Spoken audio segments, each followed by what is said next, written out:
Good morning, everyone. Welcome back to Migration. If you've been here before, welcome if you're here for the first time. My name is Craig Fuller. I'm very proud to be co-chairman of Redbird, and particularly pleased to be here to moderate this panel. A long time ago, back in 2008, I was asked to become the president and CEO of AOPA. And I thoroughly enjoyed the time I spent there. One of the things that happened was that year was a presidential election year. And President Obama was elected, came to office, I promise this is not a political speech, came to office promising a $9 billion user fee on aviation. That kind of gets your attention. And one of the best things out of all that, he eventually just withdrew the proposal, but one of the best things out of all that was the general aviation associations, the community that represents aviation around the country, came together and uniformly worked together to defeat that proposal and continued to work together year after year and still continues to work together on issues that affect general aviation, pilots, flight training, fuel, all the other issues. So this panel is really a collection of the best of the best. We would have Pete Bunce here. He's actually testifying today, but we've got a way to cover a little bit of the Gamma story too. But it really represents the best of those who are out working day to day with their teams on behalf of general aviation. And we thought a session to review some of the challenges, threats, opportunities, and maybe look to the future would be worthwhile. We are going to save a little bit of time for questions from the audience at the end. So if you think of a question as we go, when we get to that point, there are microphones around, and we invite you to get a microphone, and I'll recognize you to ask a question. Let me start by introducing the panel. Now, this is a real pleasure because Darren Pleasance is the new president and CEO of the Aircraft Owners and Pilots Association, only the sixth president in this organization's history, and it was formed in the late 1930s. So, 39. Darren, welcome very much. Welcome here very much, and you don't usually see 06 and 04 together, so it's good to be on stage with you. Jim Viola, I first met when he was at the FAA, and he was central to the issues that affected general aviation around the country, and I was always careful when he was there to praise him too much because I didn't want his colleagues to get on his case. But he was a great supporter, and when he left the FAA, he went on to lead the Vertical Flight International, actually the organization that represents helicopter manufacturers, and they have one of the biggest shows ever. I must confess. Jim is in a little bit of transition because he's going to go take over the General Aviation Manufacturers Association. So we may get you to do a little bit of duty in that department as well as you're phasing in. Curt Castagna runs the National Aviation Transportation. National Air Transportation Association. They actually became great partners in our fight against user fees many years ago. And all of these FBOs around the country and his many members are very much partners in what we do. And last is maybe the dean for our program here is Jack Pelton. Jack has lived his life inside general aviation in so many ways, and he's done so many things in the U.S. and around the world. I think a member of one of the first EAA chapters, actually, as a young man growing up, flying with his father. Jack, as you know, is the CEO, chairman of EAA at the present time, and runs an incredibly fine organization that represents pilots across the country. I think, in starting our conversation, I want to first focus a little bit on some of the threats you all see. And Jack, I think I'll start with you. General aviation, when AOPA was formed back in 1939, faced the prospect of being eliminated as it was in its infancy because of a pending or coming World War II. And so the founders then thought, we better band together to make sure we are protecting ourselves against what could be a huge threat to our existence. We got through that. That doesn't mean the threats are gone. Jack, take just a few minutes and outline some of the threats you see today for the community. Sure, I'd be glad to. I wish I could jump to doing the opportunities and the backside of this conversation. But We'll get there. I'll set up the black cloud that these guys can then hit it out of the park with all the good stuff. But it's an interesting time we're in. There are a lot of threats, and it's kind of timely that we're discussing it here as a group. We just finished our fiscal year at EAA, and creating our new fiscal year plan, we go through a process where we look at threats and opportunities. What are the upsides and downsides? And this one was a very, very difficult one because there are so many interesting, hard topics in our industry that we're dealing with now that have propped up. A lot of it having to do with the near term with the new administration as to how are we going to continue to manage the aviation industry as we know it and manage safety. Terrible month and a half of safety incidents where they're convening, I think it's on Thursday of this week, all of our organizations and the FAA are getting together to discuss safety. And that now has become kind of one of the number one issues that have popped up in the flying community, which is problematic. That with the kind of the chaotic executive orders and stuff that is going on that's preventing us from getting our jobs done with the FAA and getting our jobs done, moving some of these opportunities forward, especially when you look at MOSAIC, which was one of the big landmark regulatory issues that we have going forward. And I'm sure we'll talk more specifically about that.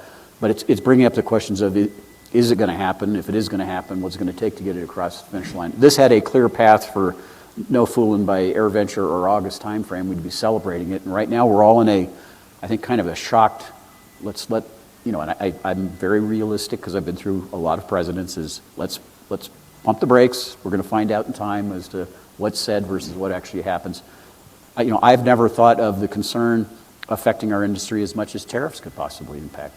We met at the GAMA meeting back in October, which was their annual year end. And when you really get all the aviation companies in a room, they all have pieces, parts, or supply chain issues tied to the supply chain. So that's something that has an effect. All of that has a chilling effect potentially near term on the economy, which is my near term selfish concern because July is less than 6 months away. And is that going to cause people to kind of freeze and think through what they're spending and what they're doing with their time? Very specific and kind of more myopic, bigger threats is around the transition to unleaded fuel. That clock is ticking. It's ticking very quickly. It seems like when we first talked about the transition plan, we had plenty of time, and now we're down to less than 5 years. And we have, I think, probably now greater confusion around that path and what is it going to take to ensure we have a fuel that is safe, that we can field for everybody. And that's a very specific threat that we have coming. So we need an FAA administrator. I mean, the list kind of keeps going on and on and on. I'll stop there and get into how are we going to weave our way through all this. And I'm convinced that at the end of the day, there's more upside and good stuff that's happening and will occur as we work our way through the issues. Thanks. Great start. Jim, maybe I'll turn to you next and reflect a little bit on what Jack said about some of the concerns you probably are even more aware of than most inside the FAA. We can talk about your perspective with vertical lift, but the FAA, is going through another transition with a new president. It's always a challenging time. Maybe you can share a few thoughts on that. Yeah, well, number one, it's good to see all the smiling faces and the energy that's in the room for flight training and dealing with the next generation of people coming along. And to be up on stage with my partners here as we try to react to a lot of the different things in DC. And when I left the FAA, since you pointed at the FAA 5 years ago to take over Helicopter Association International, it was really one of those deals where can you have an impact most on safety? And the folks at the up front of the room here, we do that, and we actually help that. And so last year, as after the presidential race, and then we knew stuff was going to happen in the FAA, things were going to happen. And then we actually have a lot of input of trying to figure out who's the right person to get in there. Chris Rochelo, came from NBAA. He was in there before. He had done the deputy associate administrator stuff. So we have some good folks in there. And then, so we have some good opportunities. I know the way things are being handled right now are kind of on the negative side of how you deal with other people that work for you and how do you get that message down. I think things could be smoother, but I think there's opportunities now as we look at who's in there and how do we get the priorities of for this room, flight training, aviation, continue to make sure that we grow. On the helicopter side, I've talked to some folks already in the room about some of the constraints. I mean, for years we've been trying to get helicopters to be quieter, and I've tried to do during my time is to change it. It's the sound of service that you hear. It's the sound of saving babies' lives when they're flying into the hospital in the middle of the night. So just trying to help with, how do we continue to do aviation and make sure that it grows, not only here in the United States, but as Jack talked about with the tariffs. It's so interconnected. Aviation is interconnected. That's why we have ICAO, to try to make sure that we can do this stuff internationally. So I'm always excited about aviation and go anywhere you want to go. That's great. Hey, Curt, so you are our big important partner on the ground with FBOs and the whole infrastructure there. I'm sure fuel is high on your list, but what are your folks seeing as kind of threats of the day? Thanks. It is a pleasure to be here, and it's great to see the energy for flight training and be back at Redbird. So NATA represents about 3,800 members. We represent the FBOs, the fuel distributors, Part 135 charter operators, some flight training, and we have about 200 general aviation airport members. And so what we're seeing is the threat we're seeing is, how many in the room here are experiencing community pressure on your flight schools? So we're, especially in California, all of us are seeing the impact of, over the last 5 years or more, where the great growth in your operations to bring new pilots to the workforce. We're seeing the environmental impacts of that into certain communities that have been concerned traditionally about noise and have been vocal about noise, having less control on how to regulate that noise, are now looking for leaded fuel and other ways to really restrict your operations. And so that is a threat, and never before have we seen the growth in flight training like we've had in the last 5 years, which is wonderful. The opportunity there is, as an industry, we really need to represent you well to communicate the workforce development aspect of what you're doing, and we need to continue FBOs and flight training and our industry working together with airports to understand the viability of airports in those communities and what they mean. And it's great to see the work being done. We're involved in that from a legislative advocacy front to help the 145 rebirth and looking at how we can improve that, specifically in the simulator qualification area, because we think that will have a benefit in these communities that are feeling the pressure. Imagine more simulator qualification time being done, which means maybe less fuel being burned in the pattern, maybe less aircraft in the pattern, and actually making safer pilots at the same time. Thanks. Darren, when I transitioned into AOPA, one good piece of advice I got is take your time. It's a little like drinking out of the fire hydrant with all the things coming at you. And we actually didn't you learn to fly in Livermore? Did I see that? Yep. So I was like 20 minutes down the road in Buchanan Field in Concord. Concord, sure. A little earlier than you probably, but so we grew up there, and a lot of these issues have been present for a long time. But as you look at the things coming at you as a new president of AOPA, what are your thoughts in terms of focus with regard to some of the threats to the general aviation community? I think several-fold. There's ones that I'd say are front and center that we all see every day, which is the 100 low lead transition that Jack mentioned before. I think the ever looming risk of privatization, and it seems like it's coming back up again, or at least the topic is. We'll see how much support there is in the industry. So there's those kinds of things which we'll fight the battles in DC and work with the FAA and the various regulators to try to do the right things for the industry. There's ones that I think are less visible, but perhaps equal or maybe even more important.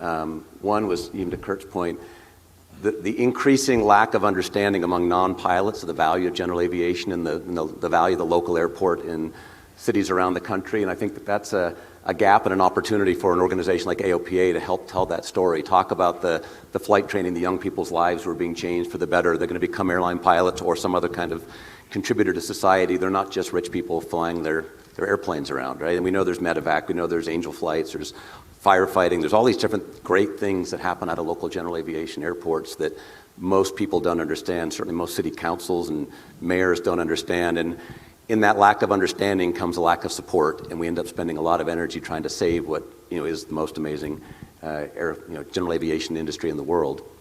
I think in addition to that, the other insidious one is, I think, tied directly to this group, around flight training and the fact that there are, I believe, fewer and fewer people who are truly learning how to fly airplanes. We're becoming more of a how to operate airplanes society because airplanes have gotten more technically advanced, and there's a lot of learning to be done to manage those technically advanced aircraft. And so I'm personally not against the amazing technology that's in there. I love ADS-B and the safety that comes with it. I love the digital autopilots. But in that, I've seen, even at my home airports, a shift away from what would be considered more traditional grassroots flying. So whether it's tailwheel flying or just good old stick and rudder flying. And I think that's a risk, because if you look at still the single biggest aspect of safety where we've not made as big a dent as we need to is loss of control. And people are still having issues and crashing airplanes because of loss of control. And so much of that's just tied to lack of fundamental stick and rudder skills. So I'd love to see this group figure out how do you do all the good technically advanced aircraft stuff while also getting back to grassroots flying and build the best of both. Great point. In my training, I love the phrase years ago that the flight instructors were dealing with children of the magenta, and literally would not push the red button to disconnect the autopilot to avoid hitting something. They'd keep turning dials if convinced they could move the aircraft. Still true. Darren, I'm going to stick with you because, and maybe this, since you're just getting started in the organization, maybe this is a little more personal side. I want to turn to the opportunities, but I have your book. I've read portions of it. Very worthwhile, by the way, very inspiring about how aviation is a part of your life. So talk about opportunities, and maybe from a personal standpoint, how has it helped you in your life do what you do? Yeah, I grew up in a family that didn't have any aviation connections, so I was fortunate enough in Livermore, California, as you said. I got into model airplanes, but then I also was close enough to the Livermore airport that I could ride my bike out there, and it was at a time when there were far fewer fences than there are today, so I could do what a lot of kids used to do, which is ride between the hangars and spot a hangar that was open and stare into the hangar and hope someone would catch my eye, invite me in, and fortunately enough people did that I was able to learn to work on airplanes in exchange for airplane rides. And I guess what I really enjoyed, and it's part of why I became such a huge fan of EAA, was, aviation was a great equalizer. Because I'd be out at the airport and I'd have airline pilots there who were making a good living. I'd have very wealthy business people right next to somebody who, basically worked on cars for a living and, made a modest salary. And they all came together around this interest in aviation. And so it's part of what got built into the book was, what are the characteristics of people who build inspiring and fulfilling lives? And I just thought aviation was such a good, it had so many stories around how people did that. And then, I was on the board of EAA for a lot of years, and I just thought, for those of you who have not been to AirVenture, it's such a great, combination of people from all walks of life who all share this interest in aviation. So aviation was just, to me, a great proxy for amazing, inspiring stories and people that led interesting lives. I went out and talked to a donor one time, and he said he was very excited. His son had just gotten his private pilot certificate, and he said, but I was really upset with him because he just seemed blasé about it. And he said, I kept telling him, this is going to change your life. And he's it right really about does. It really does. Curt, what drew you into this position you're in, and where do you see some of the opportunities in your time at NATA? So much like I think a lot of folks in our position, I learned to fly I started learning to fly at 11. My father flew in World War II and flew C-47s and very active in the European front, and that kind of enticed me. Anyhow, got my pilot's license at 16 and slowly started to decide, do I want to be a professional pilot or do I want to pursue other interests? And ultimately was pursuing management, was very interested in airport management. Still fly, owned a number of airplanes, and I love it. I've also taught for about 30 years as an adjunct professor at a number of colleges in Southern California in programs. And one of the opportunities, I think, is that the general public really identifies with flight attendant, pilot, mechanic, air traffic controller. But the reality in our industry is there's thousands of jobs in this industry that are I'll call it on-ramps into the industry. That could be architecture, engineering, administration, security, intelligence, you name it, there's countless jobs. And so I would tell students that I would work with is, your degree here is in aviation, but consider a minor in business or finance or engineering, something else so that you create options for yourself. And I think for this group and for folks learning to fly is, I think, pursue that dream because that's the dream you want, but consider options for yourself because you never know where your career is going to take you. I think all of us have flying background experiences, but we're now doing different things. But we have the most wonderful national airspace system in the world. We have 19,000 airports, 5,200 of them public airports.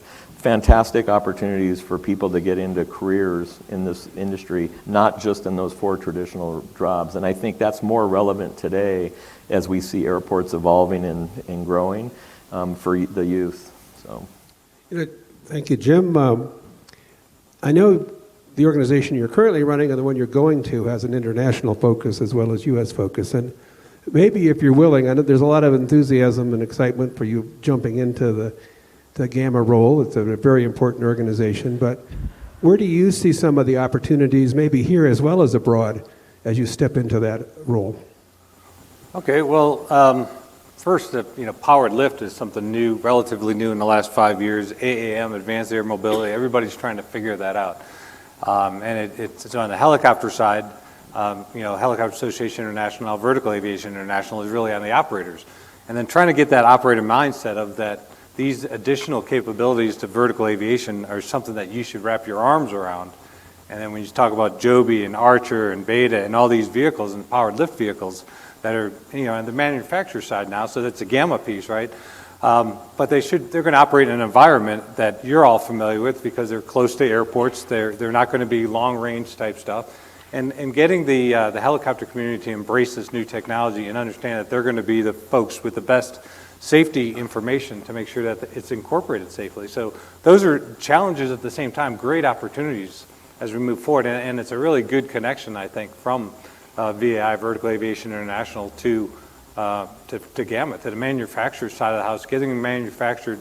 And I had a conversation this morning, somebody was asking about the AM companies. You're reading some of the stuff where they have a 141 certificate now, or they've got their 135 certificate. Well, they don't have it for powered lift. They actually got it for either an airplane or a helicopter that's on their certificate. So it's a little bit of a, trying to just get along of the people that are financing those moves. And then you also have, old legendary stuff like not old legendary, but the Robinson helicopter. My show is in Dallas next week, and they're going to have some surprises out there with new opportunities for vertical aviation. And, in the training environment, I'm sure there's folks here that are using Robinsons for training. So great opportunities, manufacturing on both sides. You have Airbus, France company, they're making the Army helicopter in Mississippi. They also have stuff in Dallas area. Same thing with Leonardo. So, in aviation, we are international. It's really hard to say that you're not. Catch me up a little bit. You mentioned air mobility, and, a few years ago, we were all, expecting our Amazon packages to be delivered at our doorstep. Not really, but there was this sort of rush to believe we could somehow manage the many more flying objects in the airspace. I don't know that that's come to pass, but is the effort as robust as it was a few years ago? Do you see that developing further in the next few years? Yeah, I think so. I think a cover of something today, one of the magazines they had the drone folks were in the White House in the office with President Trump, and so they're trying to push beyond line of sight, or 108, which is a new regulation that's coming out there. For standardization and how I was saying, we wanted to get the vertical aviation folks, the smart folks, to get stuff on those vehicles so that it's not see and avoid, but detect and avoid. And that detect and avoid is right now, they're doing it all a little differently. So we, as a government, or as all the folks up here, we need to make sure that there's one standard so that we can ensure that they're not going to hit a manned aircraft. That's been some of the pushback that we've been doing, is to make sure that we keep our industry where there's a man, or where there's a person in the cockpit, that as safe as possible. And as they integrate, they have that capability to do it. It's just that it's not standardized across all, and the FAA has not published how they're going to do it. So I think it's coming. I was involved on the FAA side when we did the 135 certificate for Wing, and Wing was doing some of those deliveries. So they have the capability, and they have these companies that are doing it internationally where they don't have all the complexities of our airspace here. So I think it's coming, and it could come very quickly, especially with the technology, you know, to get a digitalization of all the stuff that we need to do. And I think Pete Bunce right now is talking about ATC as we're sitting here, and about how they need to ramp up and get digital out there instead of doing all the analog stuff. So I think there's an opportunity in the next 5 years for sure to really push forward and start using this technology and detect and avoid on pretty much everything. I mean, you have it now with safe land and all these airplanes. When if you get incapacitated, technology could save your life. Let's keep it coming. Yeah, so true. So Jack, you launched in by saying you wanted to get to opportunities, and you're kind of a guy whose glass is more than half full. You've got a vast membership flying all kinds of different aircraft. Where do you folks see the opportunities? By the way, if the glass gets half empty, I'm going for a refill. We'll take care of that. Might have done that a little too much last night, but that's another story. You're buying. The biggest, for this group, training is MOSAIC. I don't know how many, most of you are probably familiar with the topic, and it's really redefining what qualifies as a light sport aircraft. And in doing that comes a marvelous opportunity for the flight schools and for training to be able to do half the cost, half the time with all the same fun that you have from basic flying. So we're looking at this reg of then taking airplanes all the way up to 182, Cessna 182 type airplanes, to be able to qualify as a light sport pilot or light sport aircraft, which means with your sport pilot privileges, you'd be able to operate those, which is another step, I think, to help get people interested in flying and getting them into the flight schools to take that first step. We always look at milestones, so we go solo, private, and instrument commercial, and this adds a step that takes some of the financial hurdle of getting you to sport pilot, getting you an opportunity to get some time and then continue to progress up. I think the number is now up to about, I want to say it's 70% of all of the Part 23 airplanes that are certified on the registry today would qualify as a light sport aircraft, which is staggering. I mean, it immediately opens the door. For the flight schools, for me, I had the Cessna Pilot Centers for years, and the biggest issue we had when we introduced the light sport is somebody can go get the rating, but there's nobody that's got any airplanes to rent or be able to use or to continue to build time. And this opens now the existing fleet on your ramps to be able to do that with that rating. So I think there's a huge upside if we really kind of get after and market it and not try to sell it as it's something different. It's part of the ecosystem. Yeah, and the evolution of where you're going to go with your flying career. You may find that for a recreational pilot, that the sport pilot in the right environment in a 172 is all you need to satisfy your annual flying, or get you that step from financially to get you to a point where you can build time and then move on to private and move on. But using that existing vintage fleet that's out there of trainers. And I think that's going to be really important. The similarities between... I just want to follow up with Jack for a minute. Are you seeing a good flow of young people coming to experience flight? You all have been leaders in that for so long. Is that continuing? Oh, we do, and we see it's fun. We've got one of our chapters from Kentucky that's down here who is doing marvelous things with our Ray Scholar program, and which they're doing also here at this facility, getting young people involved in flying. But there's the natural cost hurdle that's a big part of it. So we have to help that with scholarship programs. And again, we started at Air Academy up in Oshkosh. It's our Sport Pilot Academy, where we guarantee a sport pilot license provided, guaranteed to a point. You always got to put caveats on that. If it just isn't working for you, but we'll take whatever time over 3 weeks. We'll add time to get on a firm fixed price to get you your sport pilot license, and we've had enormous success with that. And when we first started it, which was actually pre-COVID, the problem we had is what I just addressed with MOSAIC, is we had people that came out of there and they had their rating, but they had no way to continue on. So this is again pretty important. But I think for young people today, we're concerned and need everyone's help in also understanding that there is the career path. There's job opportunities are phenomenal. The pay is wonderful. It's a great career. But we also got to create recreational pods. I always, if I'm on a commercial flight, am that obnoxious guy that walks by the cockpit and says, "Okay, where'd you guys learn to fly? Where'd you start? And are you EA members?" And don't you come to Oshkosh? And it's so disappointing when you find out so many don't. And it's like, you guys have to be able, you started there, very few come on, and you need to give back, and you need to be a part of that and encourage young kids to take the same path you took and be able to fly. Well, you're kind of echoing, John Zimmerman's presentation was outstanding, and this point about community, I think, is so important. People who want to learn to fly want to be a part of the community that we're part of, and offering them that opportunity through chapters, through what you're doing at Oshkosh, through the flying clubs. Yep. Flying clubs, I really came to appreciate so many years ago and realized it was kind of back to the future. This was a solution to a lot of things, community being a big part of it. Curt, you wanted to jump in? Well, I was just going to say the similarities between what Jim was saying and what Jack was saying relative. There's so much private investment in this industry, and you see it in the AAM world. And what we're really working to do is work with the FAA to time the speed of industry to regulatory adaptation. And we're going to see more consolidation, I think, in the AM world. You're going to see more of that happening. We got to get it to a price point that works, but I think the aircraft itself is one thing. The air traffic system piece is critical to it, of how it's going to integrate into the air traffic.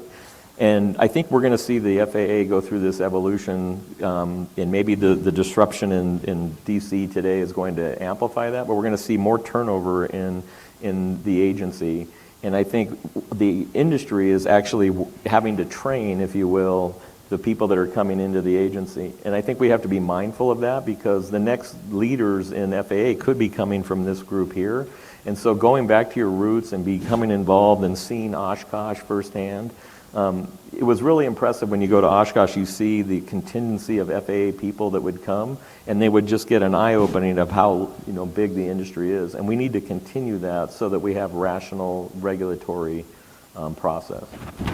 And I always found that, well, a lot of us in the association world worked with the leadership at the FAA, and there was a whole middle section, but when you got into some of the younger people that were there, they were so motivated and so enthusiastic and embraced so much of this. And of course, they've now moved in, probably many of them, to the middle range, and hopefully they're ready for it. You actually got us into the third and final little phase I wanted to get into, which is thinking about the future. And it's like suspend the issues you're dealing with right now, put yourself in a time capsule 5 years down the road. We're sitting here in 2030, or somebody's sitting here in 2030. What do you think the general aviation community is going to look like? And Darren, maybe I'll start with you, because I know you're giving a lot of thought to, it's a long-term future at AOPA, but 2030, what do you think it looks like? Yeah, I think there's so much more opportunity. The number of people out there who don't realize how accessible general aviation is huge, right? And I'm always surprised when I encounter someone who is surprised that you go to learn to fly at a local airport, and then that's your path to becoming an airline pilot or a corporate pilot or so on. And there's still a lot of people who believe that most airline pilots came out of the military, and that used to be true decades ago, but that's not true today. And when you start talking to them about, hey, this dream of flying that so many people actually have and don't realize it could be turned into a reality, when you tell them it's actually not that hard to go do, and there's airports all around the country that can make that possible, and especially with things like light sport, there's increasingly lower cost ways to get in there.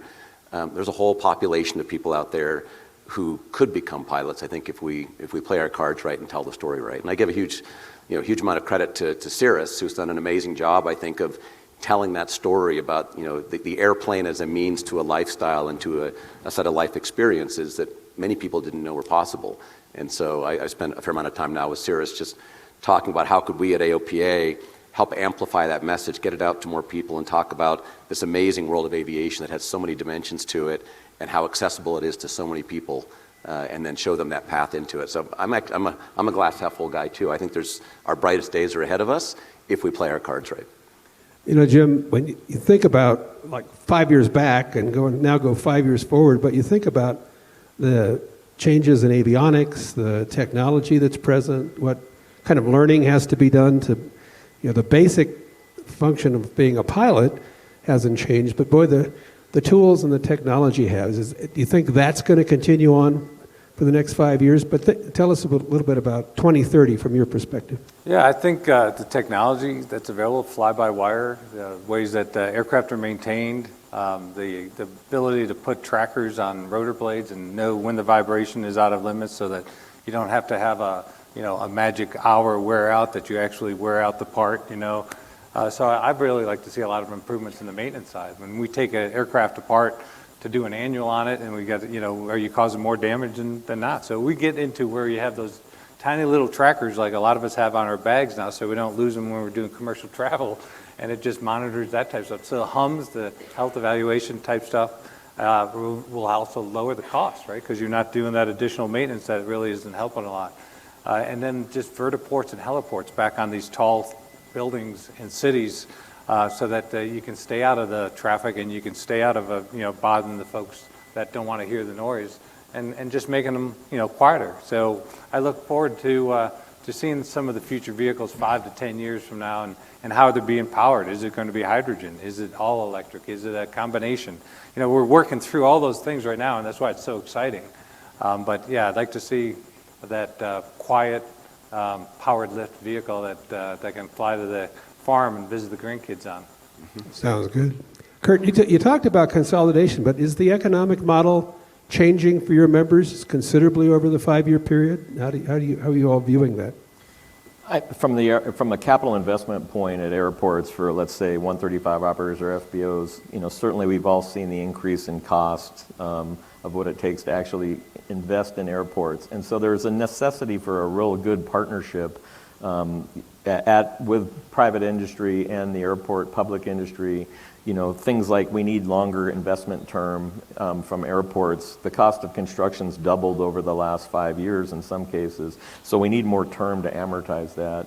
We really need to work to protect those airports and work collectively. This group with this group in the room is protecting those airports so that they're there to provide those opportunities we're talking about. But we certainly have seen an increase in the pressure on that, and we have to work through it. But I do think there's opportunities. I think even in the FBO world, from the safety standpoint, we're seeing the implementation of technology using GPS and other things for actually trackers on the ground for tow vehicles and aircraft on the ramps for proximity devices to eliminate, the potential for ground accidents and ground handling accidents, which also drive cost up. So the advent in technology is helping at every level, I think, in our industry. Interesting. I'm going to turn to Jack last, but first I want to say, if you have a question, my friends at Redbird have microphones. If while we're kind of finishing up here, you'll raise your hand. There's a hand there, over there, and we'll take some questions from the audience. We do have a few minutes left. Jack, you have taught me a lot about strategic thinking in aviation. I think that's something you spent a considerable amount of time doing, whether it was larger aircraft with in the Cessna citation world or at EAA. Turn the clock ahead 5 years, and what are you looking to see? 5 years, let's see. We will be absolutely in a much better place than we are today, but it's because of the work that we're doing today that's going to get us there. And it's also not getting kind of hung up on today. You've got to look past that and always look towards tomorrow. There's a couple things that I think are critically important for everybody in this room, and it's something that I think most of us up here professionally have done. Your mentoring and your ability to help young people get through aviation training is critically important, and that's something we all need to do to give back to help people, because if you come from a background that you have no aviation part of your life, it's going to be a very daunting and very intimidating to think about, is aviation for me? I like to talk about the EA influence on, especially through our chapter networks, who is the community that we all talked about, is that community that's out there.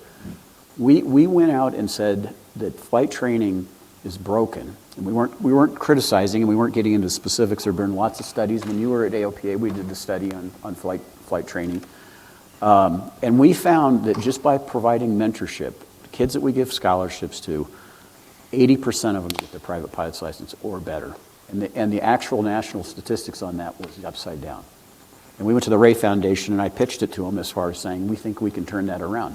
And that has proved to be the ingredient that's made that happen. Then the second piece of it, 5 years from now, is the responsibility that all of us as association heads have. And I know Ed and Peter are not here. But we fight every day to make sure that we're going to get the regulatory environments and the boundaries and even if it's perceived hurdles out of the way for you. I feel that's a very important. I've had a very great successful career and retired and don't need to do this. I feel it's very important to do this so that 5 and 10 years from now, aviation can be in the place that it was that got me sucked into it. So we work and we collaborate like crazy. You wouldn't believe how much time we spend phone and emails on every little issue that's going on that gets in your way of being able to ensure that our rights to fly and the ability to fly, the modern technology gets put in place and the environment for changing with the regulatory system to help people learn to fly is happening. Well said. I know we have a question back here. Let's go to you. Thanks. Just also give us your name, too, when you start. Sure. Don Knight. And my question is on flight training, and it relates to maybe a little bit of what John Zimmerman said earlier, and definitely what some of you have said up there in front, Jack, especially MOSAIC, and talking about that possibility. So the question is, you know, Jack mentioned the 182, and you can also think of, say, a Turbo Cirrus could probably fit in MOSAIC, I guess. But the bottom line is, somebody that's got a Cirrus or something like that, or even a 182, probably may want to go on to do further. But how can we continue to be safe? And I believe the glass is half full, too. I'm positive. I think there's ways we can do it. And I'd like to hear your thoughts on how we can be safe transitioning to, say, a 182 under a sports certificate. You know, I think it's going to be involved myself with being, you know, training to be a PIC before you jump in the cockpit. I mean, obviously, if you just want to fly a 182 or a Cirrus, Day VFR or whatever, you can do it, but we got to make sure you're pilot in command. So a little bit on your thoughts on training.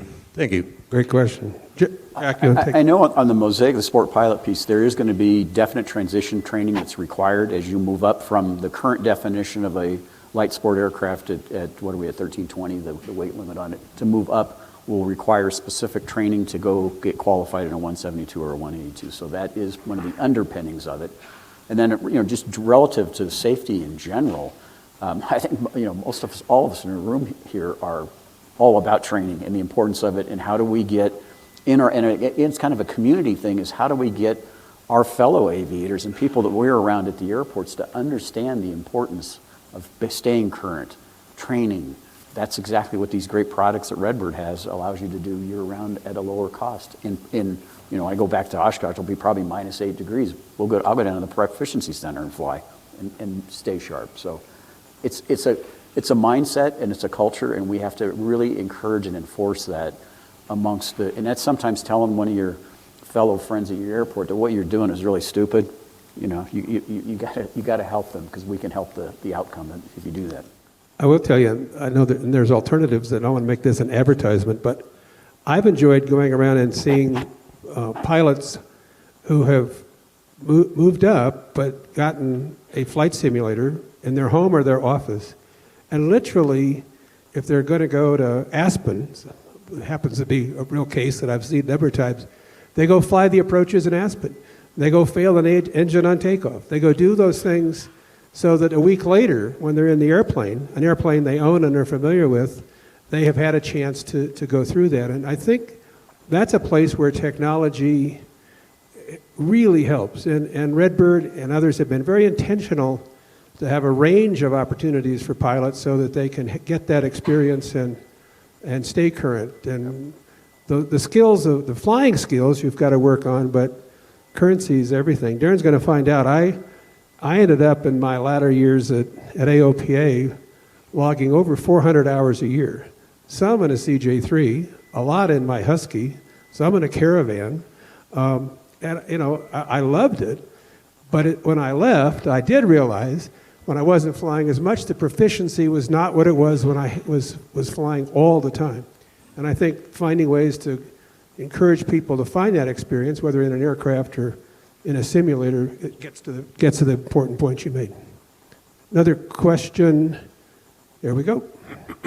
Hi, Taylor Albrecht, and I have a little offbeat question, but I've been trying to figure this out there was an EO signed, I believe, that said for every new regulation, you need to get rid of 10. And I'm interested to hear from the panel which 10 would be ripe for removal. And there's about 100 that are ripe for removal. So we knew this was going to happen with the administration, because in the last time he was president, it was 1 for 2. So you had for every new one, you had to get rid of 2. So we have been working through with the FAA on what are all of those things that we think are that we should put on the table. And of course, you don't want to put 10 on the table. In all seriousness, you got to go look at what's out there in 20 that might be have the ability to get rid of. So we are working that. That's part of one of our MOSAIC strategies and getting that across the finish line. It is an opportunity. Jim, you were there. How does that kind of work its way through the FAA? Yeah, I mean, I've been trying to get rid of the SFAR 73 on the Robinson, for the R-44, and that's we're going through the process now with the FAA, and that's going to take more years. But you can see, at least I think the date came back, so that's a whole other nightmare. But like Jack said, there are so many out there, and if you have a pet peeve one, send it to us, because there are some out there that just really need to go. And that rulemaking process has been broke for a while in the FAA. I mean, probably 5 years or more. And so the way that they actually made rules, and we're hoping to get back to a process that at least moves as we move forward. Yeah, so it sounds big, but there's an opportunity in all of that. Question, there we go. Yeah, Dave St. George from SAFE, and I'd like to get back to what Darren was saying about loss of control. A very quiet thing has happened in the last 5-7 years with this, performing the duties of pilot in command. I don't know who, and maybe Jim Viola knows who, instated that. But I was talking to my POI, and this is the FAA guy in the FSDO, and he was not aware that the CFIs graduating now, and we're testing as DPEs, have 10.1 hours of real solo. Is everyone aware of that? And commercial pilot now, we're not retractable gear planes, no constant speed prop. How many DPEs in the room? Yeah, and commercial pilot is now private pilot 2.0. There's no real challenge there. We need to add the challenge back into the commercial pilot, and we really have to educate these CFIs. They're coming out, and Meg, bless her heart, wrote that article, Death by Hour Builder, and I think we all read that. That was a lightning bolt.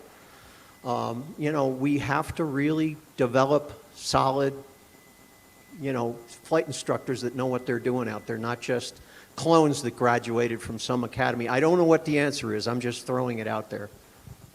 Sounds like a good breakout session for us at some point. Do you want to add to that, Darren? No, I think it's well said. I share the same concern, and I reflect on I was lucky, I guess, way back when, but I had every lesson I had, call it 90% of my lessons early on ended with a loop roll and a spin. The guy I had who was my instructor just was an air show pilot and thought that was a healthy thing to learn how to do. And that was an old Champs, it was an old airplane, so the loops were 2.5 G loops and the big barrel roll because there's no inverted system, and then we would do a spin down. And so I just thought that's what everybody did.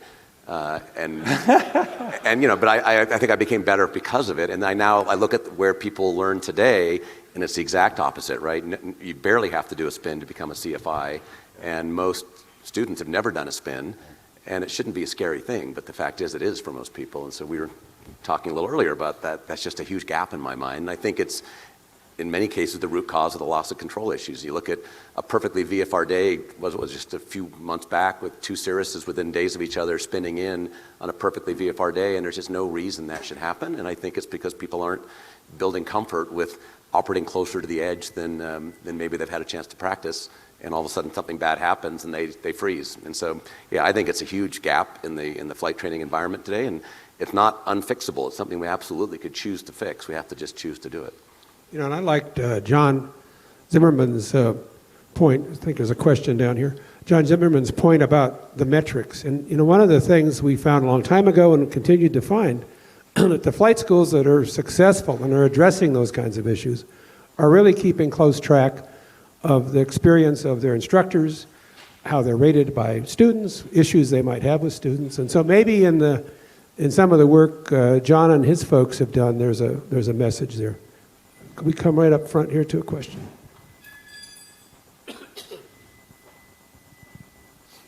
Yeah, here it There we go. The microphone's right behind you. What does a simulator of the future look like? We're going to have headset-worn view. I'm sorry, I devices? can't quite hear. Just a little closer to your mouth. Say that again. What does the simulator of the future look like? You know, now we've got these one-ton devices with lots of screens. Are we going to have head-worn viewfinding devices? Yeah, we spent some time on that the other day. Redbird's certainly thinking about it. Jack, we talked about it. You want AI. to jump into this one? AI. No.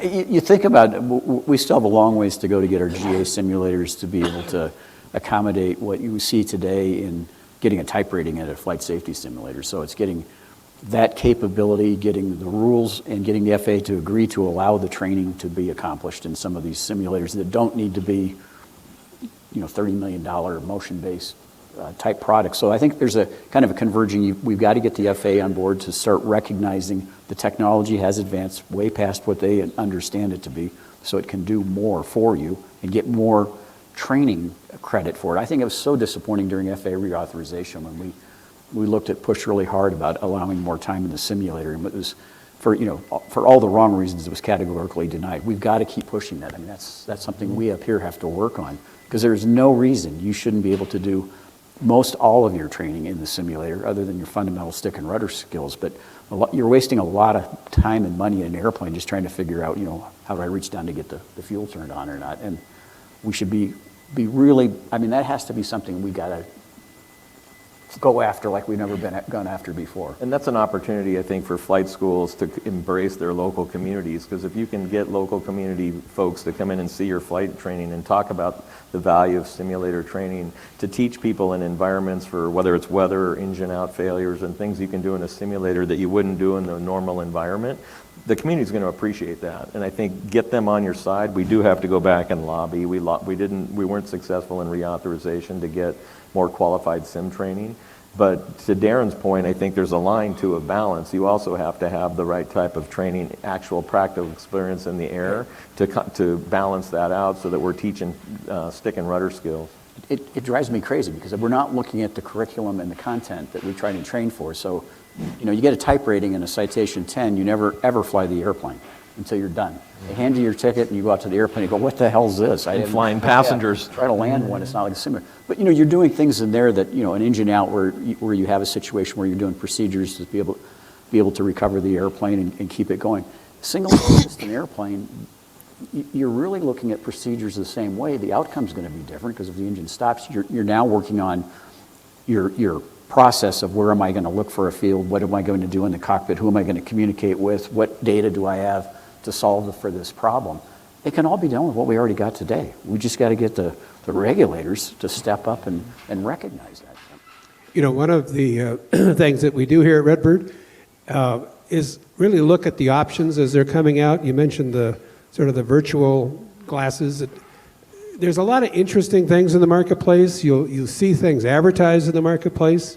It's very hard to keep that visual thing on for more than 30 minutes without, so it's got a long ways to go as a training device, but in 5 years, it may be a completely different kind of experience for people. But it's a very good question, and I think, talk to the Redbird team, because Jerry, Charlie, Josh, Todd, we're all very much aware of what's in that marketplace. Or if you're interacting with Redbird and you want to understand what's coming next, it is something we spend a lot of time at. And the experience in those simulators is become so accepted. We were talking yesterday in a discussion about, when we got into all this a number of years ago, one of the challenges was to persuade the flight school that this might be a device that would work well for them. You had instructors who wanted to build time, and they weren't that interested. And those kinds of challenges don't come up as much anymore. It's a lot more, how do I use it? How do I get the most out of it? We here, and it's a competitive marketplace now. A lot of other people are into it, but here we're really looking at how do we stay kind of on the leading edge of offering something that's that's cost effective and reasonable and does the training job we want it to do. Somebody else? Right there. Hi there. Karen Kalshek, chair of NAFI. Pulling together some of the A little closer to your mouth. Hello, Karen Kalashek, Chair of NAFI. Many of you are members, and thank you. Pulling together some of these concepts we've talked about, loss of control, training, technology, and simulation. We know on the GAJSC that the largest cause of fatalities is of loss of control. We know and we talk about the need for more training. Unfortunately, the FAA is probably not going to go back to spin training for private pilots and upset recovery as necessary components of education. But we can also use technology, because angle of attack indicators, you'll be hearing more about that at breakout session if you attend, is upcoming technology, has been recommended by the FAA, does have the opportunity to save lives. That's the technology piece. Simulation. Redbird is getting the LOA to put these simulated angle of attack indicators on their equipment for training. That'll be a huge impulse to improve what we're doing. And also, so we've got the training, the technology, and the simulation to help conquer one of these biggest killers of pilots in our community. And I'm wondering if any of you, it's obviously collaborative effort on many parts to get this across, and I'm wondering if any of you have any input on that. Excellent point. Anybody? Jack? We have a safety committee at EAA that's working really hard on AOA and trying to get, I think probably one of the problems with AOA today is there's no standard. Every one of them is different. There's a lot of different requirements for them, and we need to get that kind of honed into what's really the, and probably AOA is not the right term for it as to what you're doing as far as a lift indicator. And understanding, getting new products that don't require, you got to have the flaps and the weight and the other configuration to get you the right reading. And so we've got to work on the technology for that. But that's a tool, and it's a fantastic tool that can help if you get saturated in the cockpit and you have lost looking at your airspeed indicator to let you know you're getting into a problem.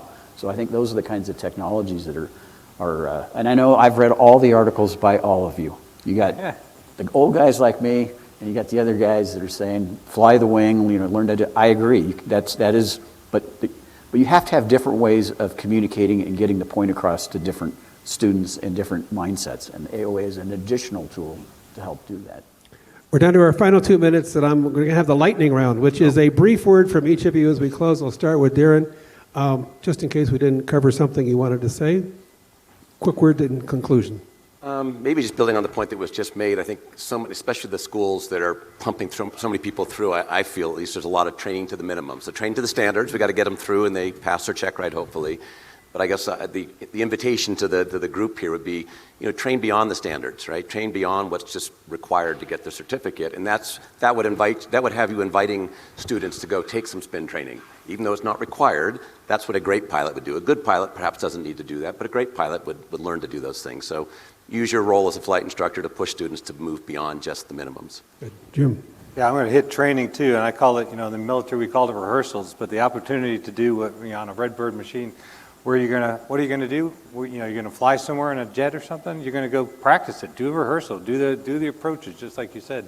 And so when you get in the aircraft, I want to be bored. You're in a helicopter, airplane, whatever, they want to have a bored flight unless I'm going out there to do something special. Great point. Curt?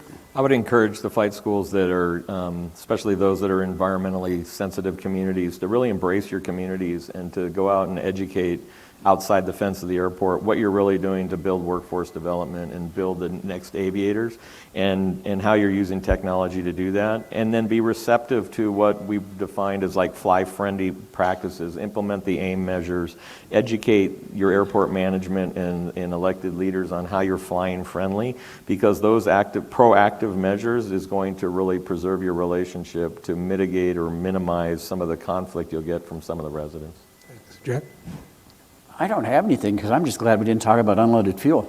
I'm more than glad. They tell me to take the co-chair. It was going to be fun. Yeah. Okay, well, listen, 4 great organizations, 4 fantastic people. Please thank them for joining us here today. Thank you all.